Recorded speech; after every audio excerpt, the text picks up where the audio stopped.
पक्षी कभी नहीं देखा था। उसने जाल बिछाया और अन्य पक्षियों के साथ बद्र को भी पकड़ लिया और नगर में आकर बाजार में पक्षियों को बेचने के लिए बैठ गया। कई लोगों ने उस लाल रंग के पक्षी का दाम पूछा। चिड़ीमार ने कहा, यह तुम लोगों के काम का नहीं है, तुम इसका क्या करोगे? भूनकर खाने के लिए ही तो खरीद रहे हो, इसका क्या दोगे? 2-4 आने या हद से हद 1 रुपया। तुम दूसरे पक्षी ले लो, इसे तो मैं यहाँ के बादशाह को भेंट दूंगा, वह इसकी कद्र करेगा और मुझे अच्छा इनाम देगा। उस बहेलिये ने ऐसा ही किया। वह पक्षी को लेकर राजमहल की ओर गया। संयोग से उस समय बादशाह महल के छज्जे पर बैठा हुआ बाजार का तमाशा देख रहा था।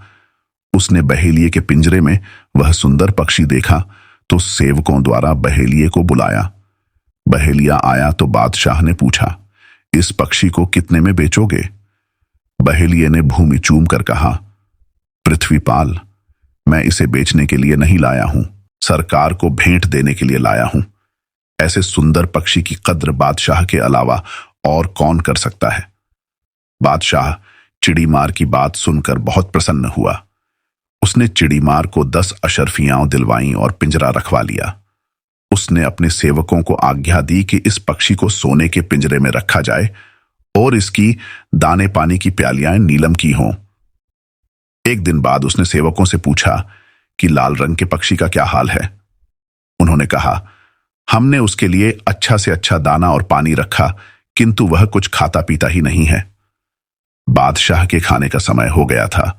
उसने भोजन भी मंगवाया और पक्षी को भी पिंजरे से निकालकर अपने हाथ पर बिठाया। ज्यों ही शाही भोजन की तश्तरियां लगीं कि पक्षी बने हुए बद्र ने कूद कूद कर स्वादिष्ट राजसी व्यंजन खाना शुरू कर दिया। बादशाह को यह देखकर हंसी आई कि यह पक्षी भी राजसी व्यंजनों का शौकीन है। उसने दासियों को आज्ञा दी कि मलिका को भी बुला लाएं ताकि वह इस पक्षी का तमाशा देखें। मलिका आई तो मुंह खोले हुए, किंतु पक्षी को देखते ही उसने मुंह पर नकाब डाल लिया। बादशाह ने आश्चर्य से पूछा, मल्लिका, यहां तो केवल मैं हूं और महल की दासियां, यहां कौन बेगाना मर्द बैठा है जिससे तुम पर्दा कर रही हो? मल्लिका ने कहा, आप गैर मर्द को अपने हाथ पर लिए बैठे हैं। बादशाह ने कहा, तुम पागल तो नहीं हो गई हो? आदमी किसी आदमी को हाथ पर लेकर कैसे बैठ सकता है? मल्लिका ने कहा, नहीं, मैं ठीक कह रही हूं। यह पक्षी जिसे आप हाथ पर लिए बैठे हैं स्वाभाविक पक्षी नहीं है, यह आदमी है जिसे जादू के जोर से पक्षी बना दिया गया है। बादशाह का कौतूहल बढ़ा।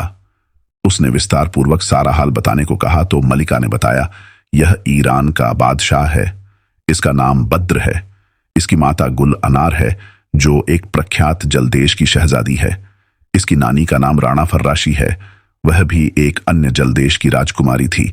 प्रख्यात जलदेश समंदाल की शहजादी जवाहर ने क्रोध में आकर इसे जादू के जोर से पक्षी बना दिया है। बादशाह को यह सुनकर बड़ा खेद हुआ।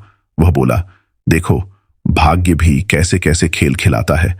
कहां तो यह बादशाह था, कहां अब पक्षी बनकर पिंजरे में बंद है।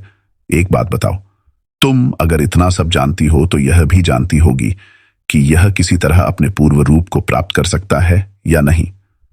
मलिका ने कहा,